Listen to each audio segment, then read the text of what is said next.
সকলোকে নমস্কাৰ।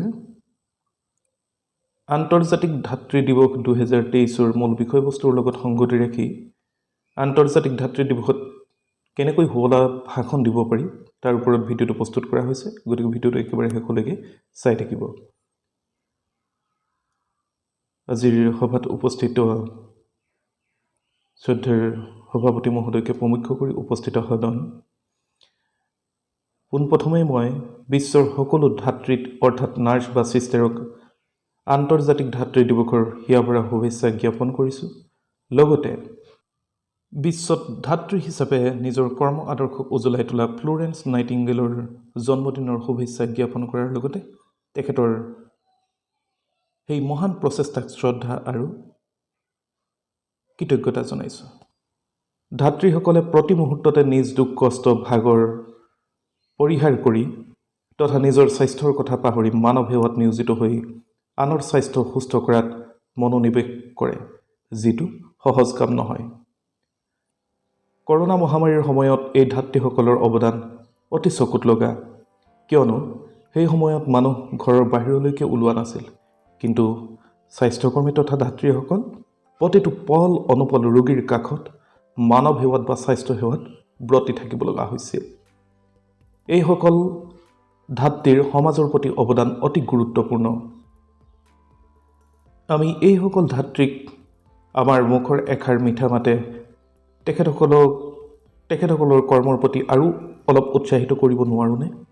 নিশ্চয় পাৰোঁ। সেয়ে সকলোৱে এই ধাত্ৰীসকলক আৰু তেওঁলোকৰ কামক সন্মান, শ্ৰদ্ধা আৰু ভক্তি কৰিবলৈ শিকক। হয়, আমি বহুতেই ধাত্ৰীসকলক বেয়া ব্যৱহাৰ কৰা প্ৰত্যক্ষ কৰিছোঁ। আমি ধাত্ৰীসকলক কৰা অপমান বা বেয়া ব্যৱহাৰৰ বিৰুদ্ধে মাত মাতিব লাগিব। হয়, কিছু ক্ষেত্ৰত ধাত্ৰীসকলৰো দোষ থাকিব পাৰে, সেইবুলি আমি অমানৱীয় বা অসন্মান বা বেয়া ব্যৱহাৰ কৰা উচিত নহয়। মানৱ শিশু এটি জন্মৰ পৰা বা জন্মৰ আগমুহূৰ্তৰ পৰা অৰ্থাৎ মাতৃৰ গৰ্ভত থকাৰ মুহূৰ্তৰ পৰা আৰম্ভ কৰি মৃত্যুৰ আগমুহূৰ্তলৈকে আমি সকলো এই ধাত্ৰীসকলৰ ওপৰতে নিৰ্ভৰশীল। ধাত্ৰীসকলক বাদ দি আমি আমাৰ স্বাস্থ্যৰ কথা চিন্তাই কৰিব নোৱাৰোঁ। আন্তৰ্জাতিক ধাত্ৰী দিৱস 2023 মূল বিষয়বস্তু হ'ল আমাৰ ধাত্ৰী, আমাৰ ভৱিষ্যত। গতিকে আমাৰ ভৱিষ্যতৰ কথা চিন্তা কৰি এই ধাত্ৰীসকলক সন্মান কৰক আৰু তেওঁলোকৰ মহান ত্যাগ, কষ্ট আৰু কৰ্মক সন্মান কৰক। ধাত্ৰীসকলেও টকা বা আন কিবাৰ প্ৰতি প্ৰলোভিত নহৈ প্ৰকৃতাৰ্থত মানৱ সেৱাত নিজকে নিয়োজিত কৰক।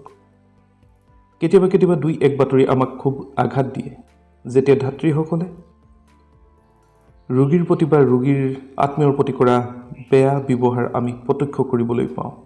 এয়া সকলো ঠাইতে নহয় বা সকলো ধাত্ৰীয়ে নকৰে, হয়তো দুই এক ধাত্ৰীয়ে কৰে।